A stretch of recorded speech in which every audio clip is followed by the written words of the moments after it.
في بداية كل سنة كل واحد بيبقى عايز يكون بهجت جديد، فزي الشاطر بتجيب النوت بوك بتاعتك الجديدة وقلمك الجديد وتفتح صفحة جديدة وتقعد ترص طموحاتك وأهدافك زي إنك في آخر السنة هتبقى بتعرف تتكلم إنجليزي أحسن من الأجانب نفسهم.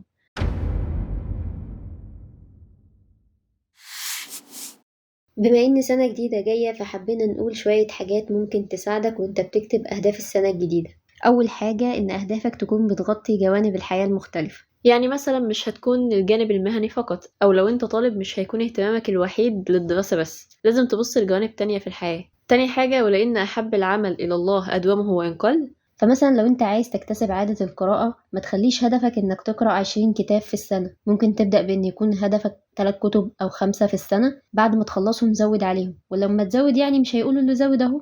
مش هنحط بقى لستة أهداف يوم 1 يناير ونقفل عليها لآخر السنة على أساس الأهداف بتحقق نفسها وكده، فلازم يكون عندك تقييم شهري لأهدافك. يعني تراجع انت عملت ايه وايه ممكن يبقى خطوتك الجاية. قسم اهدافك لحاجة بتبدأ وتنتهي فانت بتوزعهم على السنة، وحاجة تانية مستمرة معاك طول الوقت. يعني مثلا لو بتاخد كورس معين، هتسافر لمكان ما، هتجرب تجربة جديدة، فدي حاجات ممكن تختار الوقت المناسب ليها في خلال السنة. مثلا في شهر 1 انا هاخد كورس كذا، وفي شهر 3 انا هسافر بلد ما، وهكذا. لكن لو بتتكلم على إنك تبني عادة زي القراءة أو حفظ القرآن أو ممارسة الرياضة، فدي مستمرة معاك طول السنة، لازم يكون ليها وقت من يومك. ممكن تختار حد يشجعك أو يشاركك في الفكرة حتى لو أهدافكم مختلفة، فمن وقت للتاني هتفكروا بعض كل واحد عمل إيه من أهدافه ولسه ما عملش إيه، زي أنا وياسمين كده. طيب لو أنا جديد في الموضوع ده ومش عارف أنا عايز إيه ولا عندي اهتمام حتى بحاجة معينة، هقولك شوية حاجات ممكن تجربها. ولازم تعرف إن الإنسان محاسب على عمره، ما ينفعش عمرك يضيع من غير ما تستغله في حاجة مفيدة. القراءة حاجة مهمة جدا، لازم تبقى موجودة في حياة أي بني آدم، وممكن أرشح لك شوية كتب حلوة تبدأ بيها زي كتاب لكنود أو كتاب ابقى قويا أو فن اللامبالاة،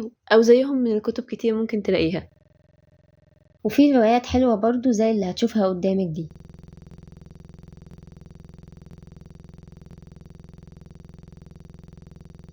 عشان تقدر تكمل لازم تفصل من وقت للتاني، فممكن أقولك على اقتراحات كويسة أنا شخصيا حبيتها جدا يعني. أولها إنك تزور قرايبك اللي مشفتهمش من يوم السبوع بتاعك مثلا. ودي معانا الأخت ياسمين ما شافتش خالتها من سنتين.